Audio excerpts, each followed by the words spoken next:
Euclid विभाजन algorithm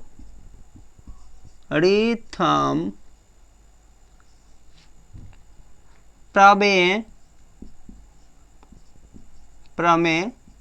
से, Euclid विभाजन एल्गोरिथम प्रमेय से क्या क्या होता है, a बराबर बी क्यू प्लस क्या आर होता है।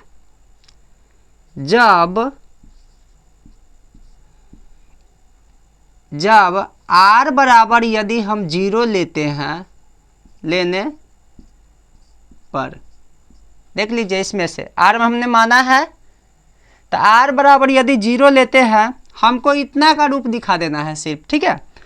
तो आर बराबर यदि आप हम पहले 0 लेते हैं तो क्या होता है, ए बराबर बी क्यू और प्लस आर, तो क्या हो जाएगा 6Q ज्यों के त्यों रह जाएगा, इसमें 0 जोड़िएगा तो ये हो जाएगा क्या 6Q, ठीक है। आप पुनः लिखेंगे, पुनः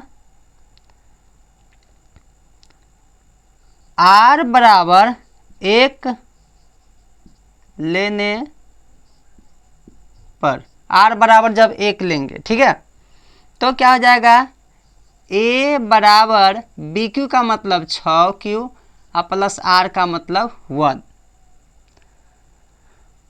पुनः जब आर बराबर 2 लेते हैं तो ए बराबर क्या हो जाएगा 6Q और प्लस 2 हो जाएगा, ये हो जाएगा ना 6Q प्लस 2। उसी प्रकार पुनः जब आर बराबर 3 लेंगे, ठीक है, जब आर बराबर 3 लेंगे तो ए बराबर क्या होता है 6Q और प्लस क्या 3। पुनः जब आर बराबर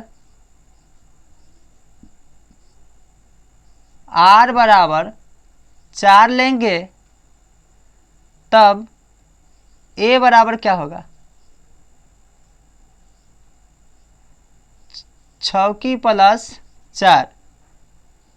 पुनः जब आर बराबर 5 लेंगे, तब ए बराबर क्या होगा 6Q प्लस 5, 6Q प्लस 5 हो जाएगा। अब देखिए दोस्तों, अब हमको ये देखना है, हमको सिर्फ 6Q plus 1, 6Q plus 3, 6Q plus 5 के रूप का दिखाना है। देखिएगा, जब हम यूक्लिड विभाजन एल्गोरिथम का प्रयोग किए हैं, तो यूक्लिड विभाजन एल्गोरिथम का प्रयोग कहता है कि ए बराबर बी क्यू प्लस आर होना चाहिए। हमने आर का मान ले लिया और बारी बारी से सब में रखा। तो देखिएगा, ये जो 6 है, 6 में 0 जोड़ दिए तो ये कौन सा संख्या बन गया, ये सम पूर्णांक बन गया, ठीक है। ये विषम पूर्णांक नहीं रहा, सम पूर्णांक रहा। अगले बार हमने आर बराबर 1 लिया तो इसमें मान रखा, तो देखिए 6 में 1 जोड़ दिए तो 7 हुआ, इसका मतलब ये विषम पूर्णांक है, ठीक है। तो यहाँ पर देखिए दूसरा बार लिया, इसमें 2 जोड़ दिया तो 6 2 8, ये सम पूर्णांक है, ये नहीं होगा। इसमें देखिए 6 और 3 कितना होता है 9, देखिए ये आपका विषम पूर्णांक है। 6 और 4 कितना होता है 10, ये आपका सम पूर्णांक है, ये नहीं होगा। 6 और 5 कितना होता है 11, ये आपका विषम पूर्णांक है, ठीक है। लिखेंगे अतः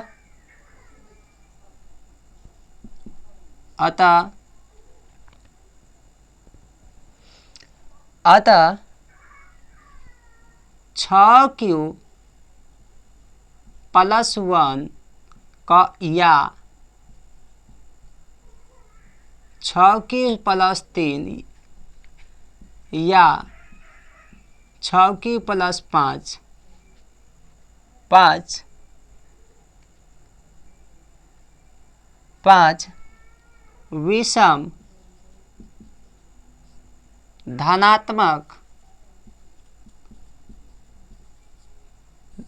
धनात्मक पूर्णांक का रूप होता है।